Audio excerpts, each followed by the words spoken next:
I moved out to my grandfather's ranch for one simple reason. I was tired of noise, rules, and people telling me how to live. 48 acres of dry Texas, land a weathered farmhouse from the 1950s, and a barn that leaned slightly to the left, like it was tired of standing. This place had been in my family longer than most of the houses in the nearby subdivision had been alive. Out here, mornings were quiet.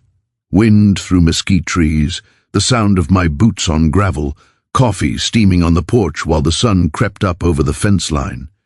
For the first 6 months, everything was perfect. I fixed the roof, replaced the well pump, patched up the barn doors, and let the land breathe again after years of neglect. I didn't need neighbors. I didn't need community meetings. I didn't need matching mailboxes or approved shades of beige. Then Willow Creek Estates finished building. At first, it was just construction noise. Nail guns, cement trucks, men yelling over engines. I didn't care. Their land ended where mine began, and that was that. Or at least, that's what I thought. The first HOA letter arrived on a Tuesday. No envelope, just folded paper stuck into my mailbox like a restaurant flyer. Notice of non-compliance. That was the title. In bold, underlined, it said my fence was visually disruptive and violated HOA setback requirements. I read it twice, then laughed. My fence was over 30 years old, and I wasn't part of their HOA. I crumpled it up and tossed it in the kitchen trash. 3 days later, another letter. This one said my truck violated their commercial vehicle restrictions. I owned an F-150. It had dirt on it. That was it. I drove over to the subdivision office, a portable building still smelling like drywall, and asked who was sending these. That's when I met Margaret Whitmore. She had perfectly curled hair and the kind of smile that never touched her eyes. HOA president. She stood behind a folding table with a laminated rulebook like it was a Bible. She told me very calmly that my property was adjacent and therefore subject to neighborhood standards. I told her very calmly that my deed said otherwise. She tilted her head and said, "We'll be reviewing that." That should have been my warning. Over the next month, the letters kept coming. Fence too close to boundary, barn too close to road, mailbox not compliant with community aesthetic guidelines. One even accused me of unauthorized livestock activity, which was impressive considering I didn't own a single cow. Every time, I ignored them. I figured this was some bored suburban tyrant flexing power where she had none. I'd seen the type before, people who loved rules more than reality. Then the phone calls started, voicemails, long ones. Margaret's voice, always polite, always threatening. If you don't address these concerns voluntarily, we'll be forced to escalate. Escalate what? Their imagination? I went down to the county clerk's office and pulled my property records. No easement, no HOA jurisdiction, no shared utility, nothing, clean, clear, mine. That should have ended it. Instead, it made it worse. One morning I found orange survey flags planted along my fence line. Not inside their property, inside mine. I pulled them out and stacked them by the gate. The next afternoon, 2 men in reflective vests were walking my land with tripods. I walked straight out to them and asked who sent them. They said Willow Creek Estates. I asked for permits. They didn't have any. They packed up and left. That night, I got an email from Margaret accusing me of interfering with authorized surveying. Authorized by who? Her. That was the moment I realized this wasn't just annoying anymore. This was someone trying to create reality by writing it down often enough. The HOA newsletter came next. Someone had slipped a copy into my mailbox again. It had a picture of my barn on the front page, cropped, angled, shot from far away to make it look like it was collapsing into the subdivision. The caption read, "Neighboring property raises safety concerns." Inside, Margaret wrote about runoff risk, unstable structures, and community liability. She never used my name, just adjacent landowner. I became a ghost villain to people who'd never met me. One woman walked her dog past my gate and glared at me like I'd poisoned her water. That was when I stopped laughing, because this wasn't about fences or trucks anymore. It was about control. Margaret wasn't enforcing rules. She was creating enemies, and I was convenient. My land sat lower than theirs. My barn was old. My fence didn't match their beige vinyl universe. I was different, and different was a problem. So I did what I always do when something doesn't make sense. I started documenting every letter, every voicemail, every survey flag, every newsletter. I printed emails. I labeled folders. I saved camera footage of surveyors trespassing. I didn't respond yet. I just watched. Margaret escalated again. She sent a certified letter claiming I owed fines. I didn't. She claimed my property violated water drainage codes. It didn't. She claimed I was obstructing an approved infrastructure review. There was no approval. But what she did have was confidence. The kind of confidence people have when they've done this before. That's when something clicked in my head. This wasn't random harassment. It was positioning. She was testing where my line was. Every false rule, every fake complaint, every letter. It wasn't about enforcement. It was about pressure, about wearing me down, about making me feel like I didn't belong on land my family had owned since before her subdivision had a name. The scariest part wasn't what she was doing. It was how calm she was doing it. No yelling, no drama, just paper, meetings, forms, committees, bureaucracy as a weapon. And at first I thought she was just annoying. That was my mistake, because people who are just annoying don't plant survey flags on land they don't own. They don't publish newsletters about neighbors. They don't invent violations out of thin air. They don't say things like, "We'll be reviewing your land use status," with a smile. That sentence haunted me. Land use status. It sounded deliberate, like she wasn't trying to make me compliant, like she was trying to make me gone. And that's when I realized this wasn't about me. It was about my land and whatever she wanted to do with it. I didn't know what yet, but I knew something was coming, because people don't push this hard for no reason. And when someone starts pretending they own what isn't theirs, it's because they plan to. So I kept my mouth shut. I kept my cameras running. I kept my folders growing. And I waited, because whatever Margaret Whitmore was planning, it wasn't going to be small. I was sitting at my kitchen table with a plate of eggs and toast when I heard the sound that didn't belong on a quiet ranch morning. Not a truck engine, not a tractor. It was deeper than that. A low mechanical growl that pulsed through the ground like something waking up underground. At first, I thought it was a construction crew in the subdivision. They were always building something new, another house, another cul-de-sac, another promise of luxury living. I took another bite and tried to ignore it. Then my coffee started rippling in the mug. That's when I knew it wasn't coming from their side. I stepped onto the porch and saw a dust cloud rising near my eastern fence line. The sun was barely above the horizon, and the light caught Etoll moving back and forth like the neck of some industrial animal, a drill rig, tall, yellow, and loud enough to drown out the birds. It was parked exactly where my land dipped toward theirs, right where my fence ran. I stood there for a second, barefoot on the wood planks, trying to process what I was seeing. Nobody had called me. Nobody had mailed me anything.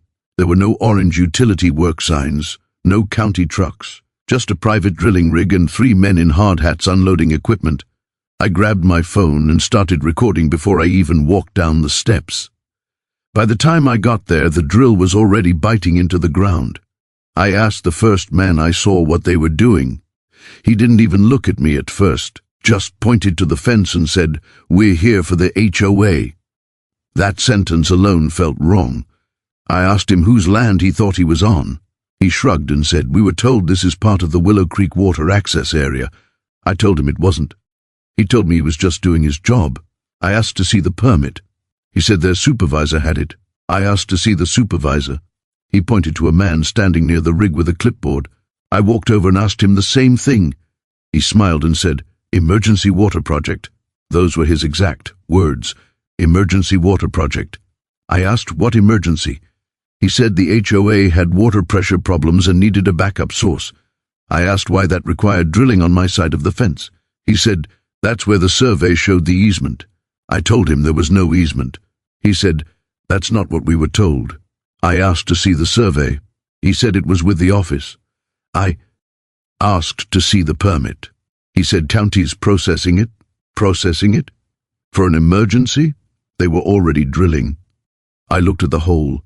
The drill bit was chewing through dry clay, throwing up chunks of dirt that landed on my grass. My fence was vibrating with every rotation. I could feel it in my boots. I told him to stop. He told me he couldn't without authorization from the HOA, so I called the county. The woman on the phone asked for the permit number. I said there wasn't one. She asked for the project address. I gave her my ranch address. There was a pause long enough to hear typing. Then she said, "We don't have any approved water projects at that location." I told her they were drilling anyway. She said she'd notify the water district and code enforcement. I hung up and walked back to the crew. I told them the county had no record of their project. The supervisor sighed like I was the inconvenience. He said, "Sir, we're under contract. You'll need to take it up with the HOA." That was when the drill hit something harder. The sound changed. It went from a steady grind to a violent chatter, like metal teeth chewing on bone. The ground shuddered. Then the smell hit me. Wet dirt, iron, something sharp and chemical. A second later, water burst up around the drill shaft, not a trickle, a surge. Brown, foamy water shot out of the hole and ran downhill toward my pasture. The crew shouted and backed away. The drill operator cut power, and suddenly, my peaceful morning turned into a flood. Water pooled near the fence. It ran into the low spots. It soaked into the soil like it had been waiting there. I heard shouting from the subdivision. Sighed. Someone yelled, "We lost pressure." Another voice screamed, "The sinks are empty." That's when it hit me. This wasn't a well. They hadn't found groundwater. They had hit something pressurized, something man-made. I walked back to my house and turned on the kitchen faucet. Nothing came out, not even a drip. I walked to the bathroom, nothing there either. My phone buzzed with a text from a neighbor I barely knew from the far end of the subdivision. "Do you have water? Our street is dry." I went back outside and looked at the hole again. The water wasn't slowing. The drill crew was panicking now. Radios crackled. One man was on the phone pacing in circles. I heard the word line more than once. I also heard Maine. That was when the HOA president's black SUV came flying down the gravel access road like it was late for a fire. Margaret got out wearing sunglasses and a blazer like she was attending a luncheon. She walked straight toward me, didn't look at the hole, didn't look at the water, looked at me. She said, "You're interfering with an HOA infrastructure project." I said, "You're drilling on my land." She said, "We have water access rights." I said, "Show them." She said, "This is an emergency." I said, "Emergencies still need permits." She said, "We don't have time for bureaucracy." That word again, bureaucracy. She waved her hand toward the rig and said, "Our community has families without water right now." I said, "So do I." She ignored that. She told the supervisor to keep going. I told him if he did, I'd call the sheriff. She looked at me like I'd insulted her. She said, "This land is effectively shared infrastructure." I said, "No, it's not." She said, "We'll settle ownership later." Sentence chilled me. Settle ownership later. Like land disputes were an afterthought. Like the drill wasn't the real point. The water district truck arrived next. White with blue lettering. Two men stepped out and looked at the hole. One of them swore under his breath. Asked the supervisor how deep they drilled. The supervisor gave him a number. The man shook his head. Said, "That's exactly where our main runs." Margaret's smile disappeared. The district worker said, "You punctured the county supply line." She said, "That's impossible." He pointed to the water still bubbling up. He said, "That's our pressure, not groundwater." But the crew fell silent. Margaret crossed her arms and said, "We were told it was safe." But the water district worker asked, "By who?" But she didn't answer. Instead, she turned to me and said, "Your land caused this." I actually laughed. I said, "My land didn't drill itself." She said, "Your refusal to cooperate forced us to act." I said, "You trespassed." She said, "We acted in the community's best interest." Bry said, "You broke a water line." She said, "This is going to cost the HOA thousands." Bry said, "It's going to cost you more." She looked at me like I was bluffing. She told the water district worker that I had denied them access before. He asked me if that was true. I told him I had denied unauthorized surveyors. Barry nodded. He asked Margaret for the easement paperwork. She said it was being reviewed. He asked for the permit. She said it was pending. He looked at the hole again, then at her. Then at me. And he said, "This project should never have started." By noon, yellow tape was up around the site. By afternoon, the subdivision had no water. By evening, the HOA sent out an email blaming me for blocking an emergency repair. They said I had delayed critical work. They said I was uncooperative. They said I endangered families. What they didn't say was that they drilled without permission. What they didn't say was that they guessed where to drill. What they didn't say was that they'd hit the district's main line because they never checked the utility maps. And what they really didn't say was why they'd chosen my land in the first place. That was the mystery, because wells could be drilled anywhere. But they chose the one place they didn't own. They didn't knock. They didn't ask. They just showed up with machines. And once you see someone treat your land like it's already theirs, you understand something important. This wasn't about water. It was about precedent. If they could drill here today, what else could they take tomorrow? The sound changed before anything else did. Up until that point, the drill had been loud but steady, like a giant chewing through dirt with no resistance, a low, constant grind that you could tune out if you tried hard enough. Then, all at once, it wasn't steady anymore. It started hammering. The rhythm turned violent, uneven, like the machine had hit something it didn't expect and was trying to force its way through anyway. The ground under my boots shivered, not enough to knock me over, but enough that I felt it in my knees. The fence rattled, dust fell off the lower boards of the barn like someone had slapped it. One of the crew yelled, "Hold up." Another shouted, "No, keep pressure on it." The drill bit screamed. It was a metallic shriek that didn't sound like dirt or rock. It sounded like steel grinding against steel. Then the earth coughed. That's the only way I can describe it. A sudden wet explosion from the hole, like the ground had been holding its breath and finally let go. Brown water shot straight up around the drill shaft, splashing over the rig and raining down in muddy arcs. It wasn't clear. It wasn't fresh. It looked like someone had stirred rust into it and poured it back into the soil. The crew jumped back. One of them slipped in the mud and went down on one knee. Another dropped his radio. For a second, nobody spoke. The drill operator killed the engine, and the silence that followed was worse than the noise had been. You could hear the water bubbling up from underground, hissing and gurgling like something alive down there. The smell hit me next. Not rain, not creek water. It smelled like iron and chemicals and something stale, like old pipes. I stepped closer and felt the ground squish under my boot. Water was spreading fast, running downhill toward the low part of my pasture. It soaked into the dust and turned it into slick clay in seconds. I looked up at the rig and saw the drill pipe vibrating. That's when I knew this wasn't a well. Wells don't do that. I walked back toward my house, heart pounding, and turned on the kitchen faucet. Nothing. Not a drip. Not a cough. Just air hissing for half a second, and then silence. I tried the bathroom sink. Nothing there either. I went outside again and pulled my phone out. My service was blowing up. Text from a number I didn't recognize. "Do you have water? We just lost it." Another one. All our taps went dry at once. Then a call from someone in Willow Creek Estates, breathless and angry. Our pressure just vanished. "What did you do?" I looked back at the hole. The water was still coming. Slowly now, but steady. It oozed out like the land itself was bleeding. I could hear shouting from the subdivision side of the fence, doors slamming, people yelling from porches.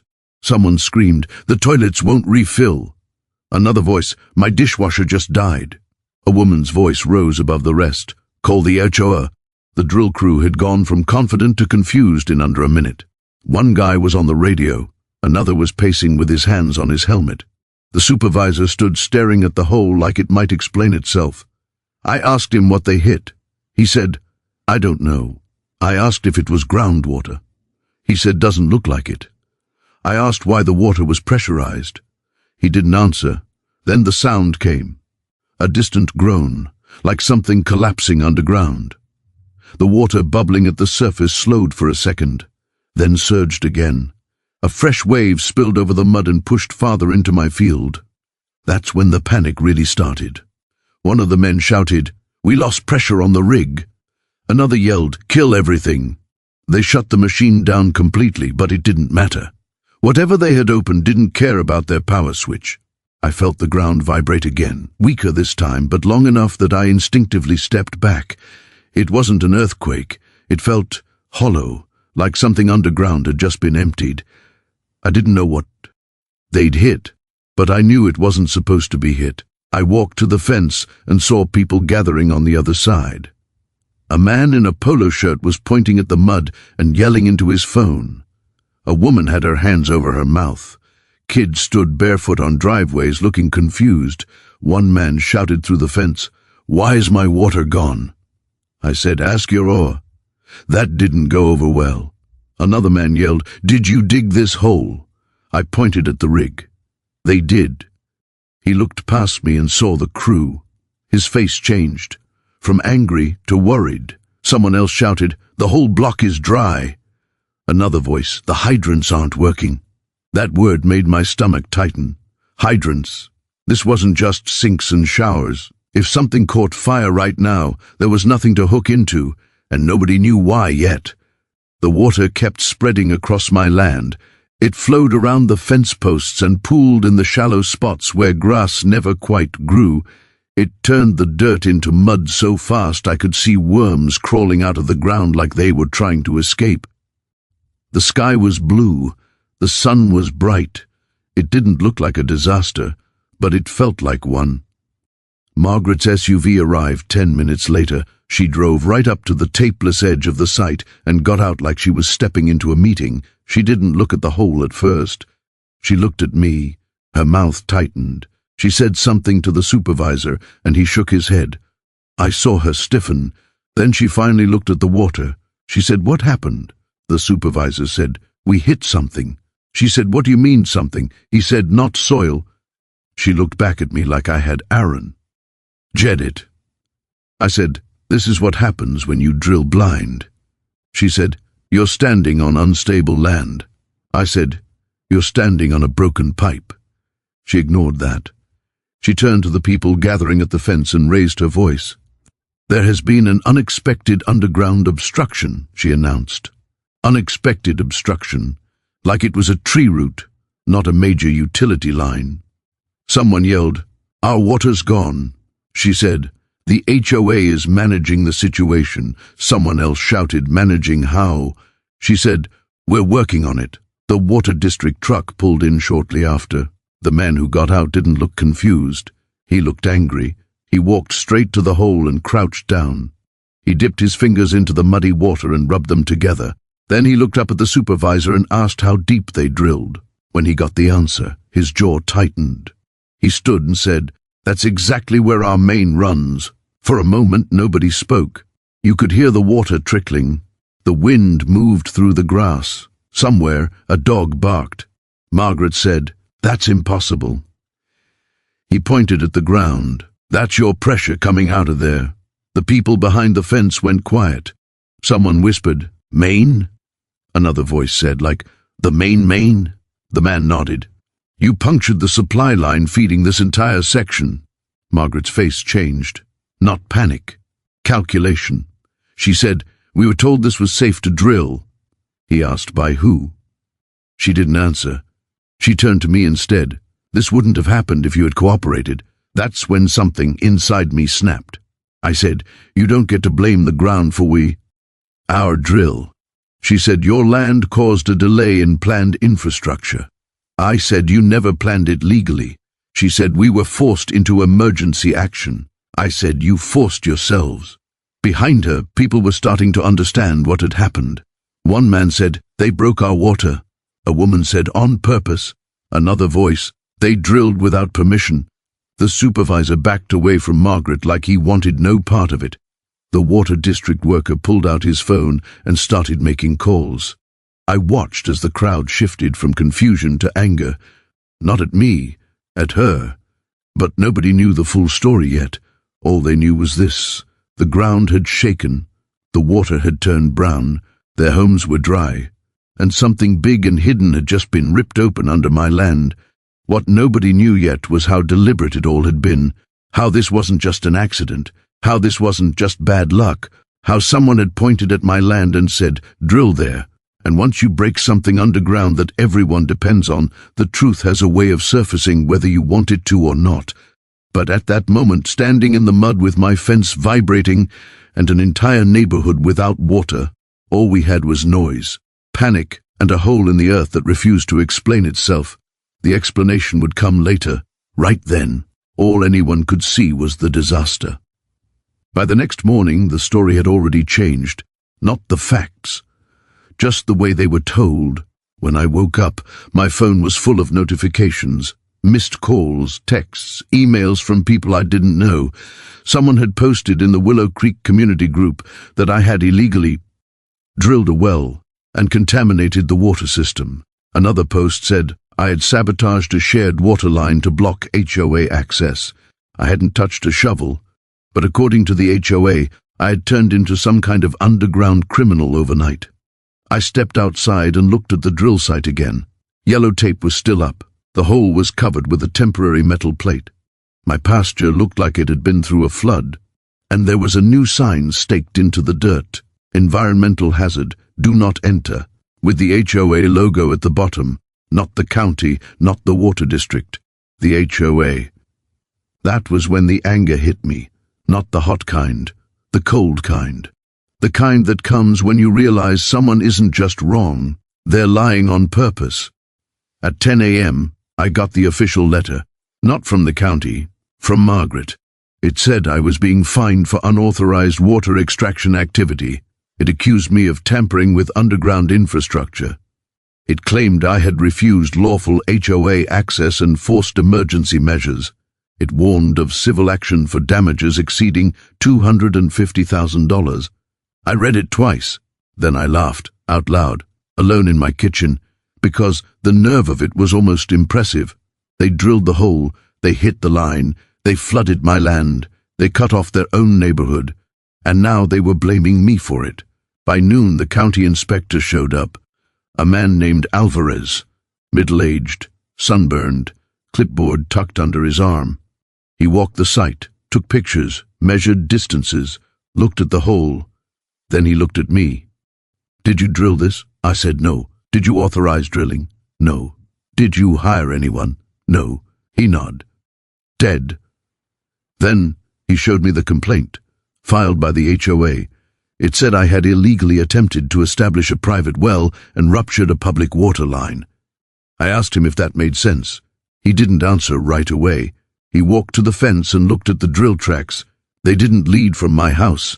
They led from the subdivision. He looked at the rig's tire marks, looked at the direction of the trench, looked at the footage from my security camera that showed the crew arriving. Then he said, "This doesn't line up with their claim." I asked him what would happen next. He said, "They're trying to shift liability." That was the moment I realized this wasn't about confusion. It was about survival. They had caused damage, big damage, and now they were desperate to make it my fault. By the afternoon, Margaret was on the news. Local station, short segment. She stood in front of the subdivision sign and told the reporter that an uncooperative adjacent landowner had blocked critical infrastructure work and triggered a rupture by disturbing the soil. The reporter asked if the HOA had a permit. She said it was pending. The reporter asked if they had easement rights. She said it was under review. Then she said the line that made my jaw clench. This situation could have been avoided if he had simply complied. Complied with what? Imaginary authority? Trespass? Drilling without permission? By evening, I had 3 more letters. One threatened a lawsuit for lost water service damages. Another threatened fines for environmental contamination. The third demanded I sign an easement retroactively authorizing the work. Retroactively, like permission was just paperwork you filled out after breaking something. That night, someone knocked on my gate, a man from the subdivision, angry, red-faced. He said his kids hadn't been able to shower. He said his wife was furious. He said the HOA told him it was my fault. I told him the truth. I showed him the footage, the drill rig arriving, the fence shaking, the water bursting out. He watched it in silence. Then he said, "They told us you dug it." I said, "They're lying." He didn't apologize, but he didn't yell anymore either. The next morning, the real accusations came. A certified letter from an HOA attorney. It accused me of operating an unlicensed well, violating groundwater protection laws, sabotaging HOA water access, interfering with emergency infrastructure. It threatened civil fines, injunctions, property liens, court action, all based on a story they had invented. They didn't even try to hide it. They assumed I'd panic, that I'd settle, that I'd sign whatever they put in front of me just to make it stop, because that's what they were used to. Bullies with letterhead always are.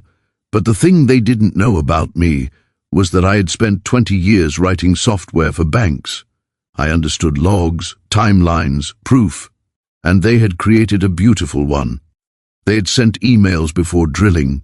They had posted about emergency water projects. They had paid the contractor. They had directed the location. And now they were pretending none of that existed. I responded with 3 words: provide your evidence. They sent me nothing. Instead, they escalated again. They told the county I had tampered with soil. They told mental health I had contaminated groundwater. They told residents I had delayed repairs. They told the media I was hostile and uncooperative. It was a smear campaign wrapped in legal language. Every accusation followed the same pattern. They did something went wrong, then they blamed me for being nearby. The most infuriating part wasn't the threats, it was the tone. Every letter sounded like I had already lost, like they were granting me the privilege of responding, like my land was already under their control. Margaret sent me one final email that week. It said, "If you cooperate now, we can avoid further consequences. Cooperate by admitting to something I didn't do, by accepting fines I didn't owe, by giving them land they had no right to." And that's when I understood what this really was. Not a mistake, not an accident, not even just incompetence. It was a power play. They had crossed a line physically.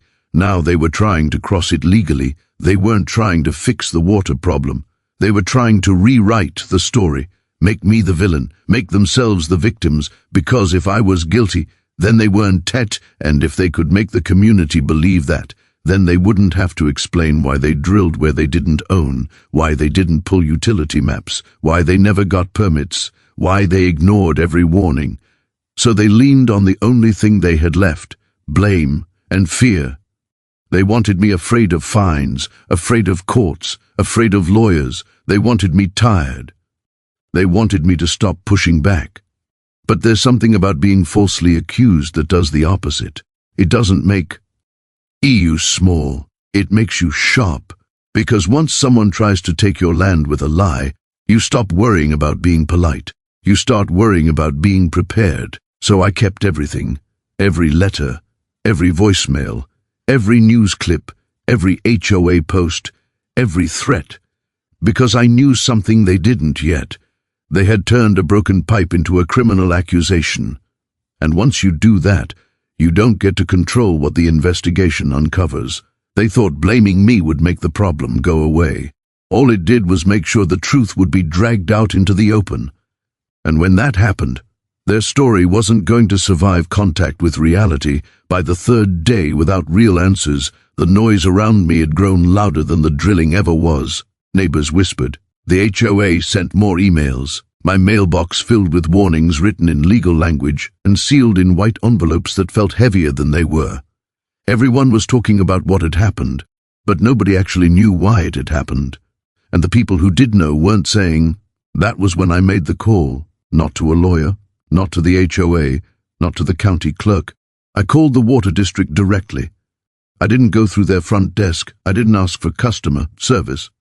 I asked for engineering. It took 3 transfers and 10 minutes on hold before someone finally answered, who sounded like they worked with maps instead of scripts. I told him what had happened, where the hole was, how deep they had drilled, what came out of the ground. There was a pause on the line. Then I heard typing, a lot of typing. He asked me to repeat the address. Then he asked for cross streets. Then he asked me to describe the exact spot. I walked outside with the phone pressed to my ear and stood next to the muddy hole. I gave him distances, fence lines, landmarks, the angle from the road. More typing. Then he said, "Hold on." I waited. I could hear him talking to someone else in the background. Low voices, the rustle of papers, the click of a mouse. He came back on the line and said, "That's directly over one of our primary supply lines." I didn't speak. He continued, "It feeds the entire Willow Creek subdivision." I looked at the hole. The brown water had dried into dark stains on the soil. I asked him how deep that line was supposed to be. He gave me a number. It matched exactly what the drilling crew had told me. I asked him if there was any record of a permit request for work at that location. He said no. I asked him if there was any easement filed for HOA access. He said no. I asked him if there had been any authorized project at all. He said absolutely not. That was the first moment I felt something other than anger. I felt relief. Not because the problem was solved, but because reality had just stepped in. Up until then, it had been my word against theirs, my cameras against their letters, my land against their claims. Now it was maps, official ones, on file, stamped, measured. And they didn't care about HOA opinions. They cared about pressure, flow, and depth. I asked him if someone from the district could come out again. He said they already had a crew working on isolating the damaged section. He also said something else. He said, "We're documenting this as an unauthorized strike." Unauthorized strike. That phrase meant something. It meant someone had broken something they were never supposed to touch. It meant the story just shifted. An hour later, 2 district trucks pulled up again. This time, they didn't just look at the hole. They brought out large rolled-up maps. They laid them across the hood of the truck and weighed the corners down with tools. They showed me the line, a thick blue path running directly under my fence line, right under the spot the drill had chewed into the earth. One of them traced it with his finger and said, "If you were trying to hit it on purpose, this is exactly where you'd drill." That sentence stayed with me, because suddenly the accident didn't feel accidental anymore. They asked me again if I had given anyone permission to dig. I said no. They asked if I had hired anyone. I said no. They asked if I had seen the crew arrive. I said yes. I showed them the footage. They watched it quietly. No commentary, no arguing, just watching. They saw the truck with the HOA logo on the door. They saw the rig roll in from the subdivision side. They saw me walk up and argue with the supervisor. They saw the drill hit something and water burst out. One of them shook his head. He said, "This should never have happened." I asked him what happens next. He said, "We file a report." I asked him who it goes to. He said multiple places. I asked him if the HOA had contacted them before drilling. He said no. I asked him if the drilling company had called in a locate. He said no. That meant they hadn't even checked where utilities were. No paint marks, no flags, no clearance, just metal into dirt, blind. When the what?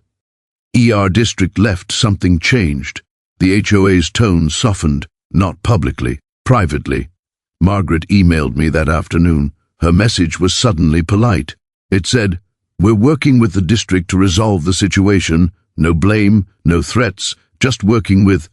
I didn't reply. That evening the county inspector came back. This time he brought a folder. Inside it were printed screenshots of water district maps. He showed them to me and said, "They shouldn't have been drilling here." I said, "I know." He said, "We have no record of any permit." I said, "I know." He said, "They filed a complaint accusing you." I said, "I know." He looked at me for a long moment. Then he said, "That's not going to hold." I didn't celebrate, because something still felt wrong. The maps explained the rupture. They explained the water loss. They explained the brown flood. But they didn't explain the choice. They could have drilled anywhere. Their land was open, flat, easy, but they chose the one spot that ran over a major utility. That wasn't random. And now that the district had confirmed there was no permit, Something else stood out. If they didn't have permission, then why did they think they could do it? Confidence like that doesn't come from guesswork. It comes from belief. Belief that no one will stop you. Belief that if something goes wrong, you can talk your way out of it. Belief that paperwork can be written after the damage is done. The HOA sent another letter that night. This one didn't accuse me. It asked for temporary access to repair the damaged infrastructure. Not their infrastructure. Not my infrastructure. Just the dam. Aged infrastructure. I noticed the language change. I noticed the retreat. They wanted me to open my gate, to let them on, to make it look like cooperation. I said no, not yet. I told them they could coordinate with the water district. They didn't like that. The next morning, a truck from the drilling company showed up again. Not to drill, to retrieve equipment. They loaded it quietly. No music, no shouting, no confidence. I walked out and asked the supervisor why they drilled there. He looked tired. He said, "We were told it was safe." I asked him who told him that. He hesitated. Then he said, "The HOA's consultant." I asked if he had seen any maps. He said no. I asked if he had seen a permit. He said no. I asked if he had called in utility locates. He said no. That's when I realized something important. The drilling company wasn't the brain. They were the hands. Someone else had pointed. Someone else had decided. Someone else had drawn an invisible target on my land. And now that the water district had pulled out the real maps, the lie couldn't hold shape anymore. The HOA could say whatever they wanted. But the ground had already testified. The line was there. The hole was there. The water was gone. Hope entered the story that day, not the kind that says everything will be fine, the kind that says someone with authority just noticed something wrong. But the conflict didn't end. It shifted, because now the question wasn't what happened. It was why. Why drill there? Why without permits? Why blame me? Why push so hard for access? The water district knew the line was hit. The county knew there was no authorization. The dry Ling crew knew they were misled. But the HOA still hadn't admitted anything. They hadn't apologized. They hadn't taken responsibility. They had just changed tactics. They went quiet. And silence from people like that is never peace. It's planning. I stood by the fence that evening and looked at the place where the earth had been opened. The sun was setting behind the subdivision. Their houses glowed orange and gold. Mine looked the same as it always had. Old wood, dry grass, a barn that leaned slightly left. Nothing had changed above ground. But below it, everything had. Because once you expose a main line, you expose more than water. You expose intent. And whatever they thought they were going to get from drilling there. They hadn't counted on one phone call rewriting the story. The email inviting me to the meeting didn't sound like an invitation. It sounded like a summons. Emergency HOA assembly regarding adjacent property interference.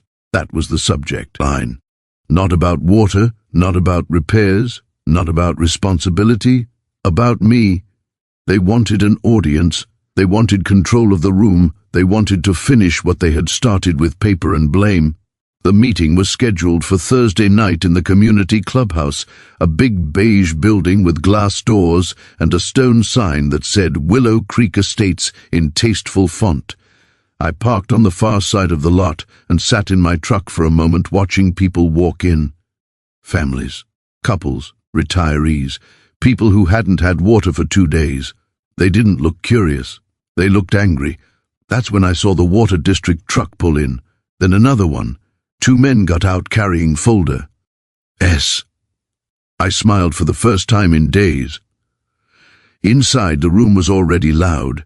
Folding chairs filled the space. A long table sat at the front with nameplates for board members. Margaret stood behind it, whispering to a man in a suit who I assumed was their lawyer. When she saw me, her smile didn't reach her eyes. She tapped the microphone and the room quieted. She launched into a speech about unprecedented disruption, about community hardship, about outside interference. She never said my name, but every sentence pointed at me like a finger. She said the HOA had been forced into emergency action because I had refused access to critical infrastructure. Murmurs spread through the room. Someone shouted, "My kids haven't showered in 3 days." Another voice yelled, "Why is he even here?" Margaret raised her hand like a schoolteacher and said, "We will address that." Then she looked directly at me and said, "The adjacent landowner will now have the opportunity to respond." Opportunity, like she was doing me a favor. I stood up and walked to the front carrying a cardboard box. No speeches, no yelling. I just set the box down on the table and started pulling things out. First, I held up a laminated map. "This is the water district's underground utility map," I said. "This blue line is their main supply line." I pointed to a red circle I had drawn. "This is where the HOA drilled." The room shifted. People leaned forward. I put the map on the projector. Next, I held up a printed permit search. I requested records from the county. There was no drilling permit, no excavation permit, no utility clearance. I clicked to the next slide. "This is the footage from my security camera." I pressed play. On the screen, the drill rig rolling in from the subdivision side, the supervisor pointing at my fence, the drill hitting something, water exploding out of the ground. Gasps rippled through the chairs. Someone whispered, "That's our truck." Margaret stood up. "This is misleading," she said. I didn't answer. I picked up the next document. These are invoices from the drilling company. I zoomed in on the names. Paid by Willow Creek HOA. Signed by Margaret Whitmore. Her lawyer leaned toward her. She didn't sit down. Then I put up the last slide. "This is the contractor registry." I zoomed in again. "The drilling company is owned by your board treasurer's cousin." The room exploded. People shouted, "What? That's illegal. You hired family." Margaret slammed her hand on the table. "This is irrelevant." That's when the water district engineer stood up. He said, "No, it's not." All eyes turned. He walked to the front and took the microphone. "Our records show no request for utility locate, no permit request, no easement. This drilling occurred directly above a primary supply line." He pointed at the map I had displayed. "This is not accidental." Margaret's face went red. She tried to speak. He kept going. "The rupture caused pressure loss to 213 homes. Fire hydrants were compromised." A man in the audience stood up. "You risked our safety." Margaret shouted, "We were acting in good faith." I played the next clip, her voice from my camera footage. "Drill here." The room went silent. Her lawyer whispered urgently. She shook him off. "This meeting is out of order," she said. I spoke. Again. "One more thing." I held up another sheet.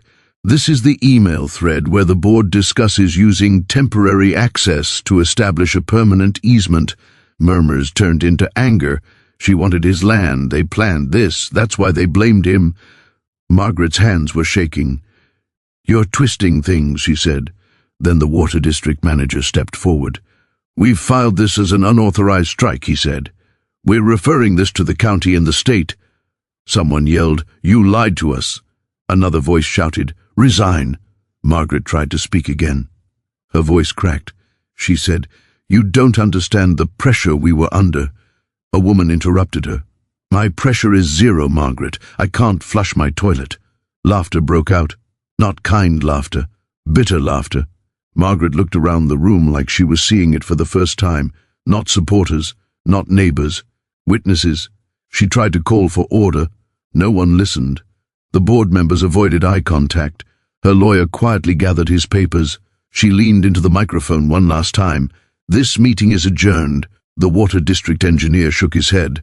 "Not yet." 2 county officials entered through the back door. They walked straight to the front. Margaret froze. The older one spoke calmly. "We need to speak with the board." Someone clapped. Then another person clapped. Then the whole room joined in.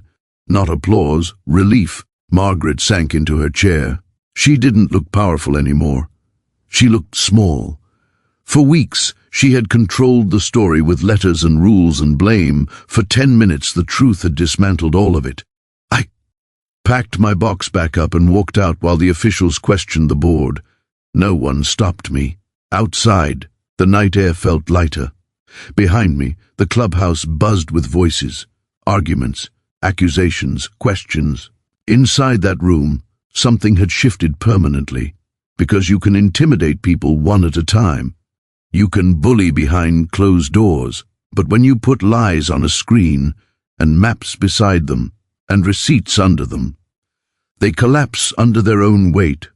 Margaret had called the meeting to deal with me. Instead, she had invited everyone to watch her story fall apart in public, and there was no fine, no rule, no letter she could write that would undo what they had just seen. The water came back 3 days after the meeting, not all at once. First a cough in the pipes, then a hiss, then a weak stream that slowly cleared from brown to yellow to something close to normal. By the time I turned on the tap and saw clear water again, the story had already moved past pipes and into consequences. The county posted the notice on the HOA's website before they posted it anywhere else. Unauthorized excavation resulting in public utility damage.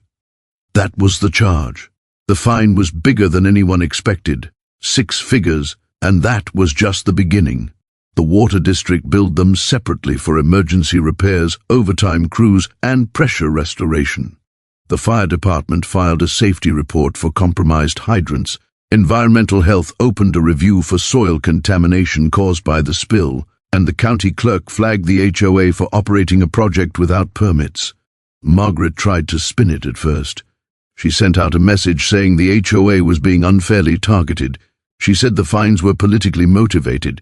She said I had orchestrated public embarrassment. But something had changed after that meeting. People weren't listening to her anymore. They were listening to documents, maps, invoices, videos. Facts have a way of sticking once people see them with their own eyes. The board treasurer resigned first, said it was for personal reasons. Everyone knew what that meant. Then the secretary stepped down. Then the vice president. Margaret stayed. At least she tried to. She kept sending emails like nothing had happened, about lawn height, about mailbox colors, about meeting minutes, like power was something you could pretend still existed. But it doesn't work that way once people see the wiring behind the wall. The HOA called another meeting. Not emergency. Mandatory. This one didn't have speeches. It had votes. Margaret stood at the front and read from a prepared statement about misunderstandings and communication breakdowns. Someone in the audience said, "You drilled without permission." Someone else said, "You blamed him for it." Another voice said, "You put us at risk." She tried to talk over them. No one let her. When the vote was called, it wasn't close. She was removed, not suspended, not reprimanded, removed. Her name was taken off the board that night. The room didn't cheer. It exhaled, like a headache leaving all at once. The new board hired an outside management company within a week. First thing they did was audit everything. Second thing they did was issue a public apology. Not just to me, to the whole subdivision. They admitted the drilling was unauthorized. They admitted the blame campaign was wrong. They admitted mistakes had been made at the highest level. That phrase didn't matter much to me. What mattered was what happened on my land. 2 weeks after the fines were finalized, a crew showed up again. This time with permits, county trucks, water district trucks, environmental health inspectors. They dug out the broken section of pipe properly. They replaced it. They removed contaminated soil. They regraded the land. They reseeded the grass. They rebuilt the part of my fence that had been shaken loose. They even repainted the section of barn wall that had been splashed with mud. I didn't pay for any of it. The HOA did. They tried to negotiate that part. They sent a letter asking if I'd be willing to share restoration costs. I framed it. The lawyer I finally hired sent back one sentence. No. After the repairs were done, the land looked almost like it had before. Almost. There was still a faint line in the soil where the ground had been opened. Still a subtle slope where the machines had worked. But the grass grew back. The fence stood straight. The barn kept leaning left, like it always had. And the silence returned. No survey flags, no drill rigs, no letters taped to my mailbox. I didn't celebrate. I just went back to my routine. Coffee on the porch, weaned through the mesquite, boots on gravel, But something about the quiet felt different, not fragile, earned. One afternoon, a man from the subdivision came by my gate. Same guy who had yelled at me the week the water went out. He looked embarrassed. He said, "I'm sorry. They told us you did it." I said, "I know." He said, "They lied to us a lot." I said, "Yeah."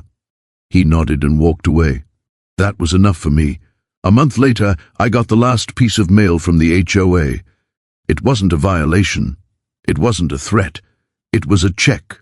Restitution for damaged land, signed by the new board president. I didn't cash it right away. I just looked at it for a long time. Because money wasn't what this was about. This was about a line. Not just the one underground. The one people think they can cross if you don't notice. They had dug a hole thinking it would give them access. Instead, it gave them exposure. They thought drilling would solve their problem. What it really did was reveal how they operated. Shortcuts, assumptions, pressure instead of permission. They buried themselves with the same tools they tried to use on me: paper, authority, blame. And the only reason it didn't work is because I had proof, not opinions, not arguments. Proof, cameras, maps, records, timelines.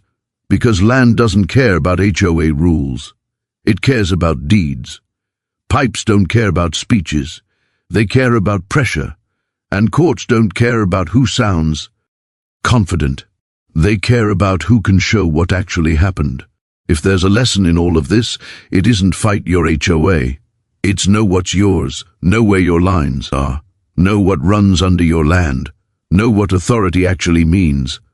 Because the moment someone treats your property like a suggestion instead of a boundary, they've already decided you won't push back. And the easiest way to stop that is to never let them rewrite the story. They said I drilled a well. I showed who brought the rig. They said I contaminated water. I showed where the pipe ran. They said I caused the damage. I showed who ordered the work. They said I had no right to object. I showed who had no right to dig. Every lie they told required a document to undo it. Every accusation required a timeline to defeat it. And by the time they ran out of excuses, they had nothing left but consequences. Now when I look at the spot where the drill hit, I don't see damage. I see a warning. Not for me. For anyone who thinks land is just space and rules are just words. Because once you cross from paper into dirt, once you turn authority into action, you don't get to pretend later that it was just business. You own the hole you dig. And if you dig it in the wrong place, sometimes the only thing left to do is fall into it yourself.